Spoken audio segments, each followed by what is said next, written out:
Good morning, everybody, or good day, or good evening. It all depends what time are you watching. My name is the Saubrey Boyz Walefatshe from TBR Solutions. You know by now, TBR Solutions, all those R's are our principle. They're English R words, all those words that start with R, but they must be positive words, like reading and research, relationship, respect, resilience, you name them, resonate, all those positive R words, those are our principles. So part of our engagement in terms of relationship and research, we talk to key stakeholders. Remember, our focus is on money, because money is very, very important in whatever we do. So I always argue and say, if you don't understand how money works, you are doomed for failure, all right? You'll never be fooled, never be fooled. People will say, you know what? It's never enough. It's never enough. You'll find a person who's earning a little money, but doing well. Find a person who's getting a lot of money, but not doing well. And I'm sure we've seen it, especially in our communities. I'm a teacher, I earn a lot of money, but guess what? In the middle of the month, I go to Makogode, my mother, as a granny for the kids. I take the money for the grant. Mommy, can I buy them bread? And they still have it, and these are people are getting less. So that's it. So the key is on education. I've got Siphithi Sibeko Umazia, who's the head of communication at Sars. Mr. Mazia or Mr. Sibeko, can I welcome you? And I will appreciate if I can see you. Otherwise, they'll say I'm speaking to a spook, and they might not take me serious. They might say, you're talking to one of your friends in the corner there. So if it will be appreciative if we can see you, so that they can see that I'm talking to the real person. All right, I'm not talking to some kind of book. And I must say thank you very much to you and SARS for allowing us to interview us. It's a very important session, this one. Welcome, Mazia, and let me see you. Mshemu? Do you see me now? I can see you now, Mazia. Logo, which is good, which is what I want. Okay. Yeah. No. Good morning to you and to your viewers and listeners. My name is Siphithi Sibeko. I'm head communication and media at SARS. Thank you very much for having us this morning. I see it says 25 years of service. What does that mean? If 25 years of service, what about the years prior to 25 years? Well, South African Revenue was reconstituted as a revenue administration in 1997. This year we're turning 25 because in the new democracy we had to amalgamate what was then known as Inland Revenue Service with customs, which was those of our colleagues that processes goods in and out of the country, as well as the administration of the former homeland state. They all came together to form what is now known as South African Revenue Service. So we are a project of a new dispensation. Thank you very much, Mazia.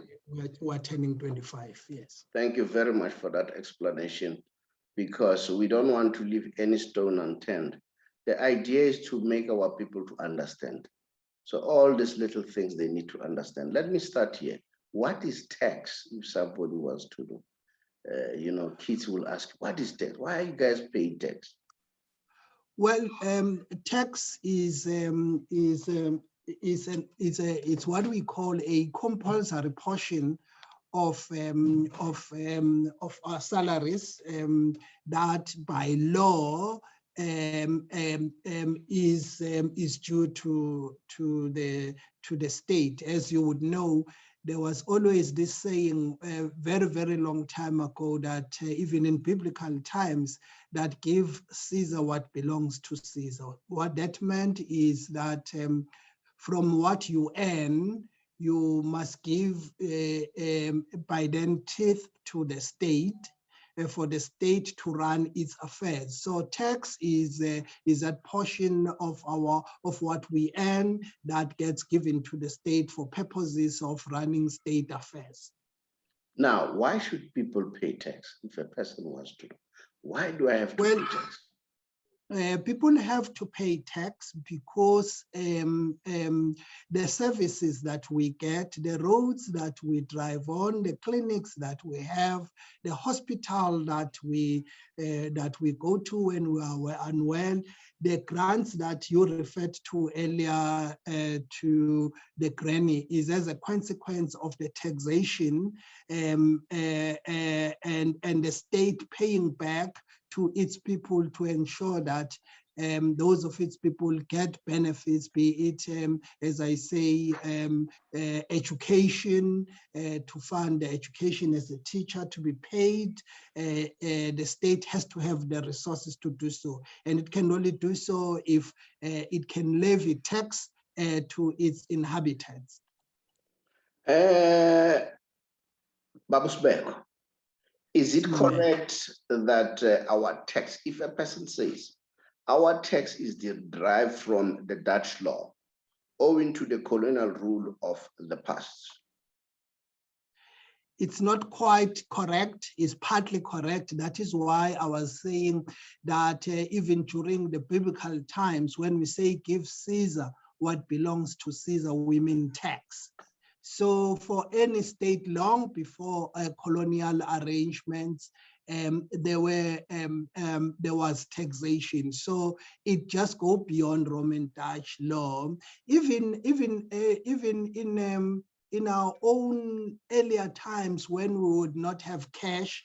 For instance, if we live under the king, the kingdom, we would give the king some form of, be it through cattle, some form of a compensation or a resource so that the king can look after the affairs of the entire village or tribe, and that he will do if all of us in the village do contribute through cattle and or whatever that we have at our disposal. We take it to Eskodini where the king is, so that the king not only looks after himself, but he uses that to look after the whole of the community. So that was a form of tax, albeit it was not a in cash format. So as you would know that the Dutch of course came in 1652, but by then we already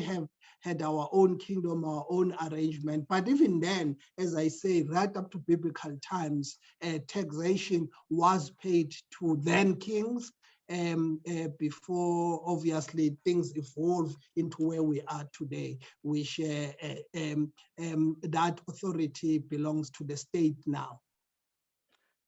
Apparently, our laws are somehow similar with the American, English, and largely European countries due to our common history. Is that statement correct? Yes. If the statement you alluded to, you make me now to wear the legal cap. Not so much the taxation cap. Let me wear it. As you would know, that the Brits, the British colonized not only ourselves, but they were Christopher Columbus, much as he may have been Spanish, but they were all part of the British fleet that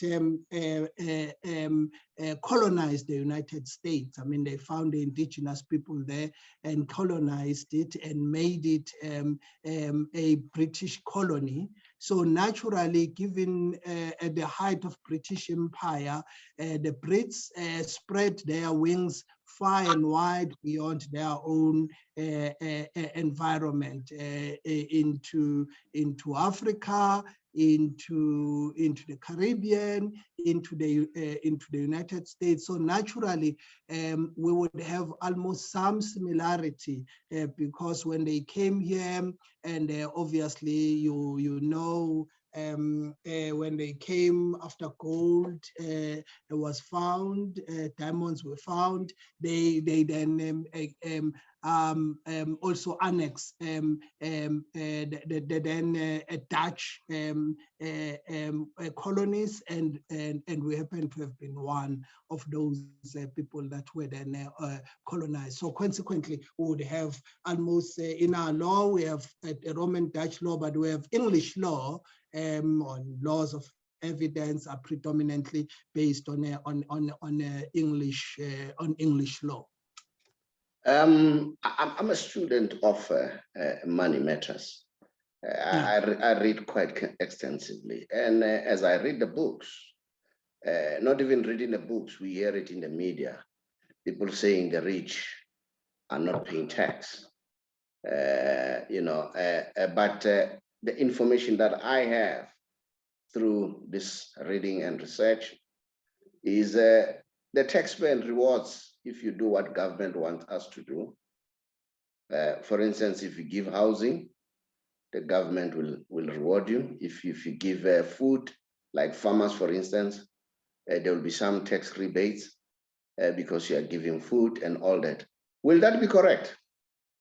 Well, let's start by saying that it is not entirely true, certainly in the South African space, that the rich are not taxed. Actually, I want to believe that those that earn and they become, if you look at LSM from the marketing language, LSM from LSM 7 up to LSM 14, those will be supposedly the middle class and the richer part, not so rich, but well over M, 1M and above, pay almost 40% of their income in a form of taxation, in the 40s as a form of taxation. So in our society, this is not my area because it's a policy matter for National Treasury, but I will just explain it as we are having what we call redistributive taxation, where the higher you earn, the more tax you pay, so that you that is used to redistribute to the less fortunate and the poor in our society. Now, there are people who truly are rich. Those were just middle class people that earn a living on the basis of their expertise and skills. But there are people that obviously own quite big companies. Those people do pay tax, even though obviously they use quite sophisticated instruments to manage their tax affairs, but they do pay tax. As you would know, you have what you will have a legal person, which is a natural person, but you also have companies which have rights, just like you and I. Those do pay tax on a basis of the CIT, what we call company income tax. So, so in the whole gamut of citizenry, people do pay tax as per what it is that they have. I mean, the lower you are, those will be exonerated from tax, but they'll pay tax through VAT, which is value-added tax, when you do so on items that you buy from a Checkers or any other outlet out there. So all of us in various stages do pay tax. Do pay tax differently as per our pay pack. Maybe I used a wrong terminology to say they don't pay tax, but I foresee a situation whereby people will never be treated the same. I'll give an example. Here is Mr. Chabalala is a teacher. He's getting one salary, and then he pays 45% of income tax as part of tax. Here is Mr. Sibeko. Mr. Sibeko is a businessman. He has hired 500 people. Mr. Sibeko, out of these 500 people, part of the profit that he gets, he pays these people, all right? You know that if Mr. Sibeko pays Mr. Chabalala is not going to feed only Mr. Chabalala's house. Mr. Chabalala is going to feed about 5 people in the house, the doctors, the supermarket, and all that. So I'm sure, I'm definitely certain that the treatment will never be the same. Maybe I use the wrong terminology in terms of the reward, because I have a guy who's contributing to the growth of the economy by ensuring that people are getting employed. Of course, taxmen will look at the situation differently. Do you want to comment? Yeah, no, you were not incorrect. You were not incorrect with what you were saying. I just expanded on the terminology that you used to try and align it with taxation. So, for instance, you said as an example, Mr. Sibeko owns a big factory and he employs 500 people. Sars will have what we call agency agreement with Mr.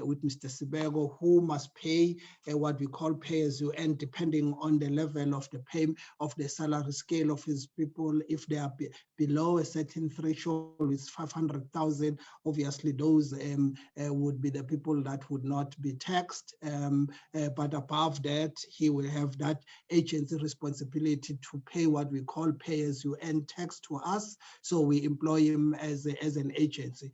So we'll deal with him on a basis of the employees, but we'll also deal with him on a basis of him as an individual and his company as a juristic person, each one of them paying tax differently. I hope I've tried to almost bring it to the level that is understandable. Which simply means they'll be rewarded for doing that. That's what, because they'll be working, because they are collecting tax on behalf, as you said, they are now the agent of Sars on behalf of Sars and fill up all those forms and all that, with their accountants doing all that. So of course they're going to be rewarded. That's all I wanted to get it clear. Well, I think you were getting more to donation. No, not there. I'm gonna go there. I'm just saying, here they are doing a work. They are helping SARS to collect from others. And apart from helping SARS, they are alleviating the issue of poverty, because people are getting paid to go and resolve their issues, all right? So I'm saying there will be some rebates, either for their jurisdiction person or, that's what I wanted to. No. They actually, I maybe just to try and straighten the language. For instance, you know that the Minister of Finance had reduced tax from 28% to 27%. That is a form of that, a bit of them getting something. I said you and I will be paying 45%, but a juristic person, which is the company, now pays 27% taxation. So that almost accounts for what you are talking about. Oh no! Sorry, I don't know what is happening. I'm about to.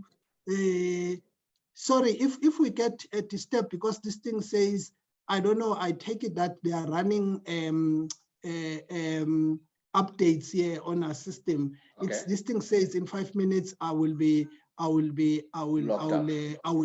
If that happens, please do redo it again, because it will restart. I don't know if I wish I could stop it from doing that, but I can't, because it's an automated. Okay. So what are you telling me?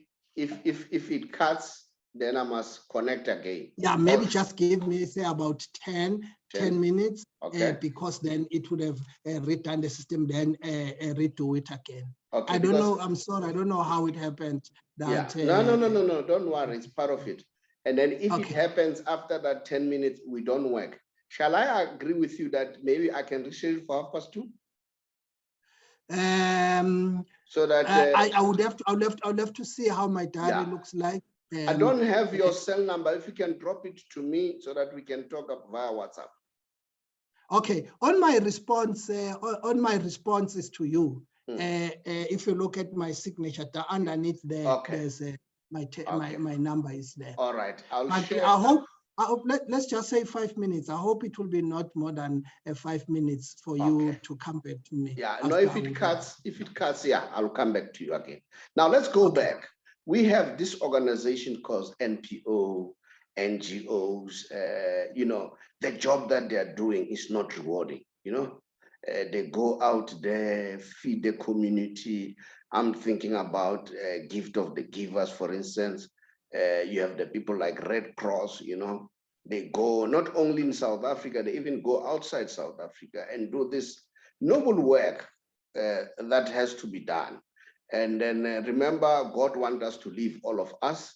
And then if people, they see like your Nelson Mandela Children Home or Nelson Mandela Foundation, they see that this is where we can go and assist and use our influence. All right. Now, people like that, remember, they don't earn. It's a non-profit organization. How does SARS or taxmen look at them? They don't pay tax. They don't pay tax, but we do have an office that administratively, of course, deal with them in terms of their own affairs, but those are non-profit making entities. So for non-profit making entities, you will not pay tax, but of course we need for you to declare so that we know who you are around, so that we could have a proper account of the people that are in that space. No, those do not pay tax. Yes. Okay, now there is also, of which I know, those institutions, especially those in that sector, they apply for tax exemption receipt.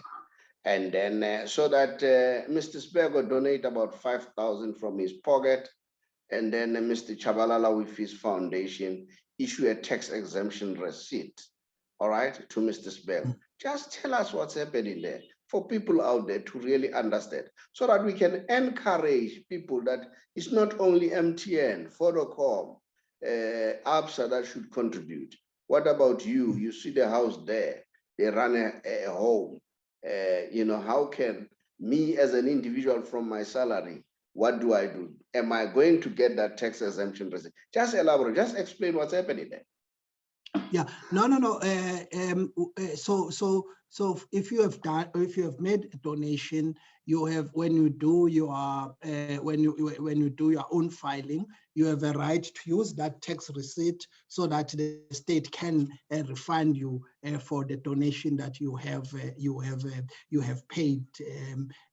So big companies they do that so that they use that as a form of investment, a social investment, that when they do their books, then that is deducted against, instead of you paying 20 Rand, you then use that for them, then you use that to write off a bit of your debt. But I think for an ordinary taxpayer like you and I can use that as a base.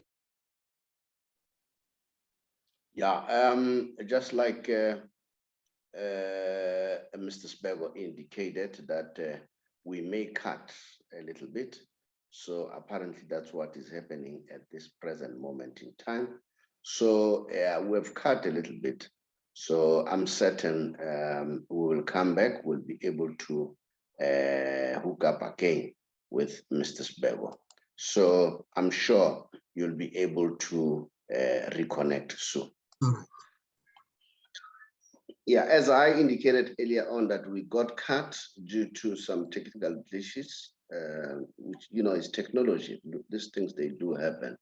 We're still talking about the NPOs, NGOs who are doing a good job. And then, I think Mr. Mazia or Mr. Sibeko was elaborating on the issue of those organizations. They apply for a tax exemption so that whoever donated can be able to be given tax exemption receipts. And then he Vera said, even individuals, they can donate. I mean, there's a saying that it takes a village to raise a child.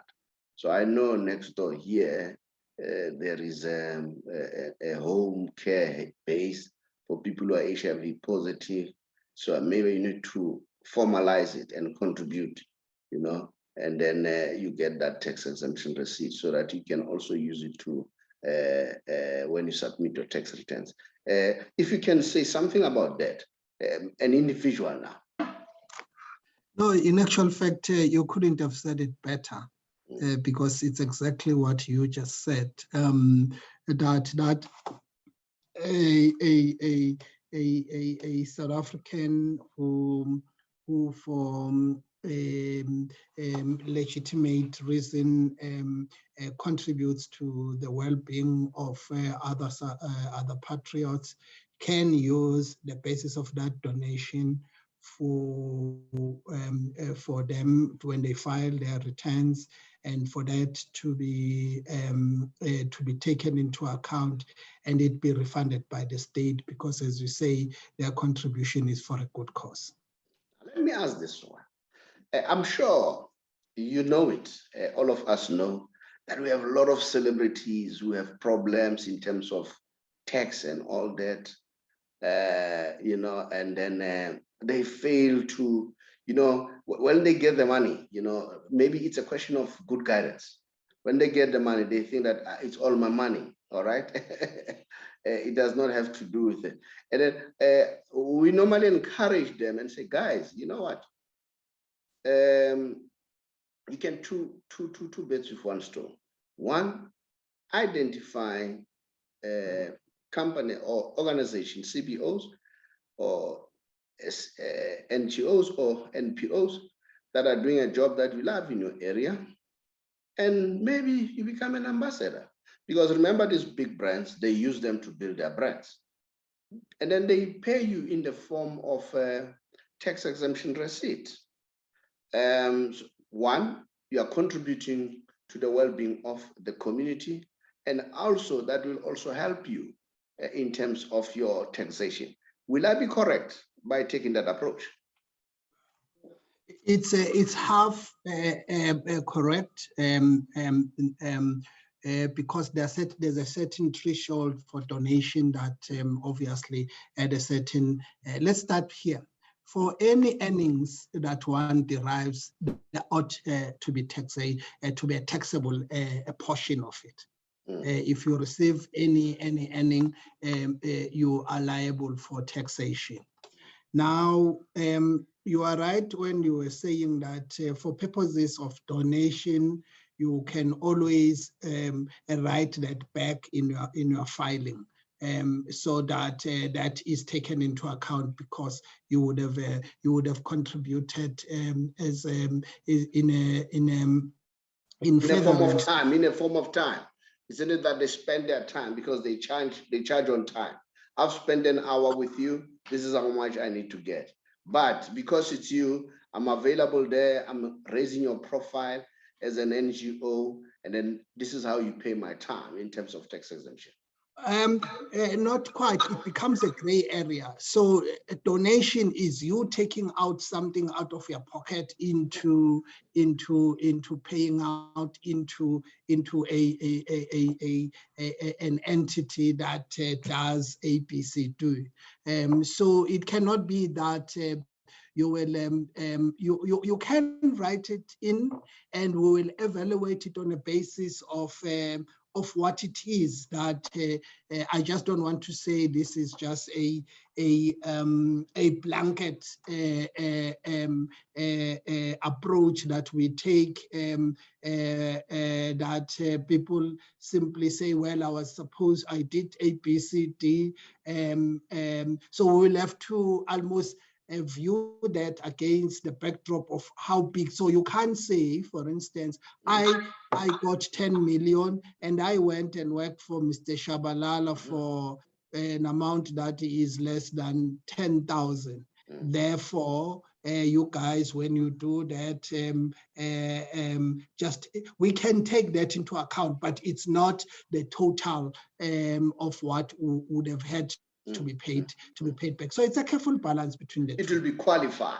It will be qualified.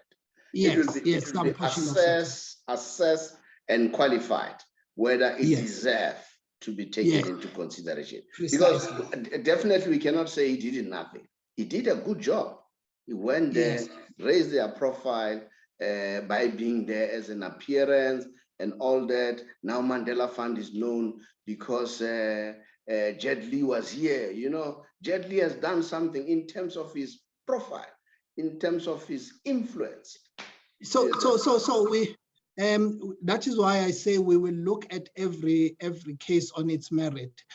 Rather, as I said, it works better if you were to say to me, I have donated so much, you know, cash, and of course the in-kind part. As I say, it will depend on how is it measured. Are we agreed? Is it correct? Is it correct numbers that you are using and all sorts of things? But preferably, I would encourage that over and above. I mean, this is just my personal view. It has nothing to do with SARS. That when a person does that, they also put cash and in kind. It rhymes very well. It's a cash and in kind. So you donate and do something that works well. But as I said, that's my personal view. Yeah, that would be your recommendation. Okay. Yes. Yeah, because you know it as much as I know.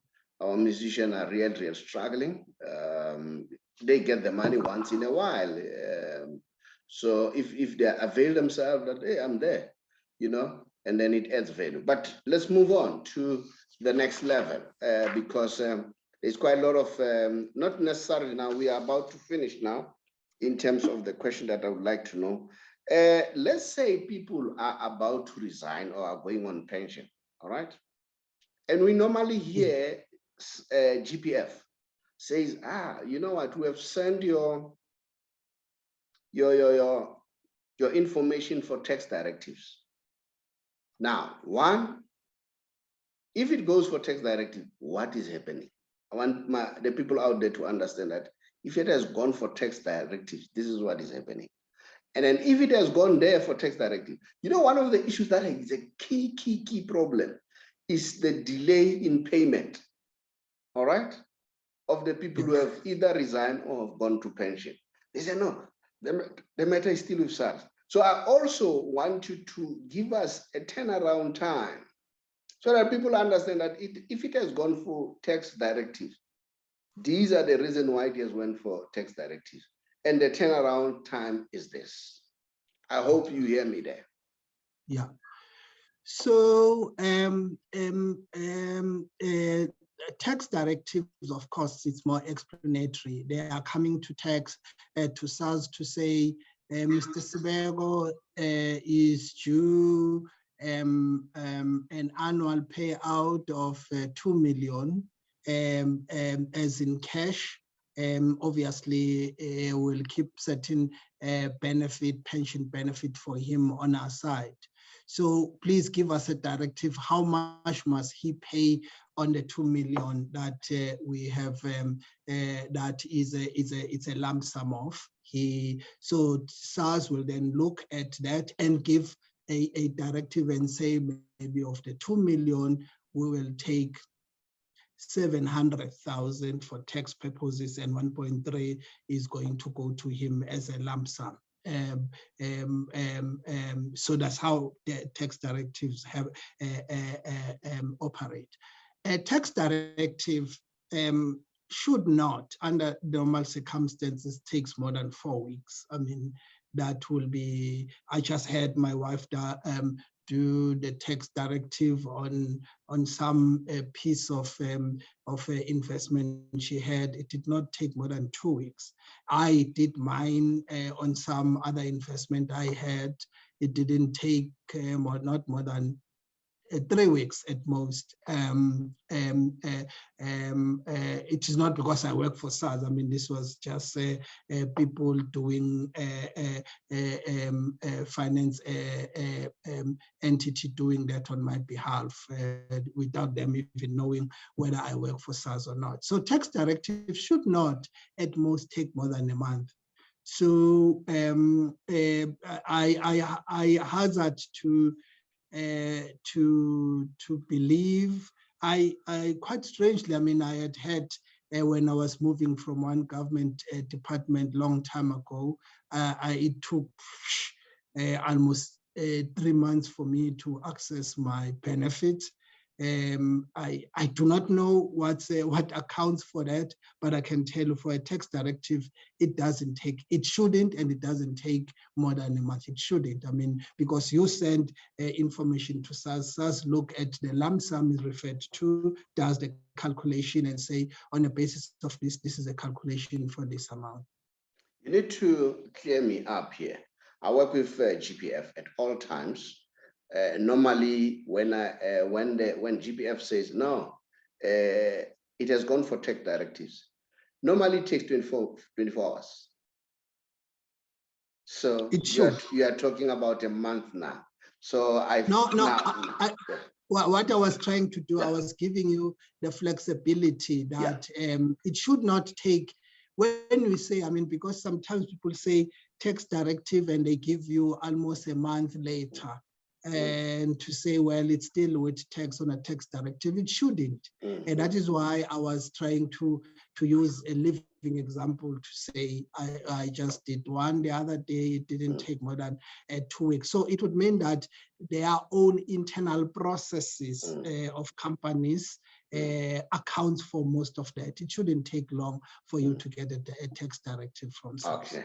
So in other words, it would mean that with GPF, 24 hours is enough, because we have seen those results. They say it will take 24 hours, and within 24 hours, we'll see definitely the payment going in. I just wanted to get clarity as far as that is concerned. Sometimes. No, I do. Sorry. Just on that point, I'm saying. No problem. I was saying that I had dealing with GPF where it took inordinately long. It took well over a month. Nearly 2 for me to get almost everything that I needed. So, so the argument that it took long because we had to engage with SARS, I think it was unfounded. So that was just a typical example I was making. While they're still there, let's say, because as you talk about GPF, they're doing well. I think more than 80% or so they pay out on time. But there are people, unfortunately, they fall under that category that where they don't pay on time. A person take a year, 6 months, and remember, a person has got policies, they lapse, and then the next thing, their death, car accidents, the person is not even covered. You know, there's quite a lot of problems along the way while they're still waiting. So now, if let's say, for argument's sake, it takes longer than expected, like you're saying, a month, in your case, or more than a month, where, as an ordinary person, where do I lay a complaint? Because one of the things that makes things not to move, we are so tolerant as South Africans. We are so tolerant, even if where we don't deserve. Because remember when I say it is not deservedly, here is a person, he has lost a car because money did not come, so he could not pay, and then they repossess the car. So the impact is huge. It's really, really huge. So where does one complain? Do I come to SARS, or do I go to GPF and say, why are you taking so long? I think not to GPF, because when SARS, when GPF requests a tax directive, I mean, SARS turnaround time, as I say, it's at most, it shouldn't be more than, when you say, for SARS, it's almost automatic. But then I assume that for processing purposes, the more the pension house or whomsoever is making the payment, be it the police and all of that, would have their own internal processes where they themselves take it administratively within their own ranks. So unfortunately, there perhaps that's where the problem is. And as I say, you wouldn't come to SARS, because SARS almost immediately give a tax directive to your entity. So I wouldn't know, but I mean, of course, matters of pensions, you would look more at the pension ombudsman, really, if that matter has not been dealt with to your satisfaction. I am just venturing, sorry, a guess here. I wouldn't know, but if I were me independently, other than just being to SARS, I would go to pension ombudsman if I have pension challenges. All right. Now, let's say sometimes we hear when people go to pension or they resign, they say, no, there's a delay because SARS has discovered some discrepancies. What could be those discrepancies that SARS could have discovered? Well, it's always difficult to almost give a precise answer, because I mean, there may be you may be owing SARS tax, there may be all sorts of things. There may have been no declaration in a year, in a year two or so. So there may be a whole host of issues which perhaps they will be dealt with on a case-by-case basis. But among other reasons, it will be because of that. But even then, as I say, that should not, SARS should be able to flag up if it's owed and tell the entity that so and so owes us so much. And this is based on the directives that they want. We would want this amount additional, more than just a tax directive that they were looking for. We would want them to pay us. So I think I would imagine that it would be working in that sense. All right, thank you very much for that answer. Now, let's say, because you are from SARS, you want to give people advice. I'm going on pension, or I'm going on, I want to resign in the next 2-3 months. What would you advise me as a member of GPF to do with SARS to ensure that once the tax directive is sent, there are no delays? Well, in a case of, as I say, I mean, I would imagine that your tax affairs will be in order. You would know if your tax affairs has been in order. Have you been filing? You don't owe SARS anything. There are no outstanding debt with SARS, and if your tax affairs are in order, I would advise that one, of course, ensure that you get your tax affairs in order, even if it meant you can make an appointment and to go and see someone at SARS offices to say these are my intention. Are my tax affairs in order? And if they say no, all is in order, then it makes it easier when you have already you can then interact with your financial house that is looking after your pension, be it a GPF or any other Alexandra Forbes or any other finance houses that looks after your pension. Mr. Sibeko, Mazia Umkul, Ngwenya for your time. No, thanks very much. Remember, this is all about education. It was very educational, and we hope that our viewers out there, they will learn a lot.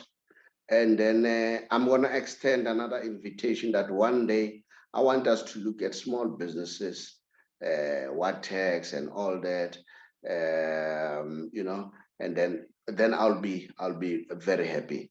I may ask, if you don't mind, your officials or your administrators.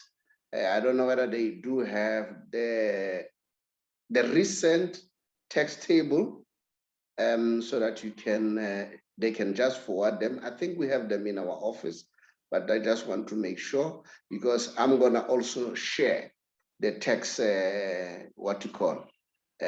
table, so that they can start understanding what's happening.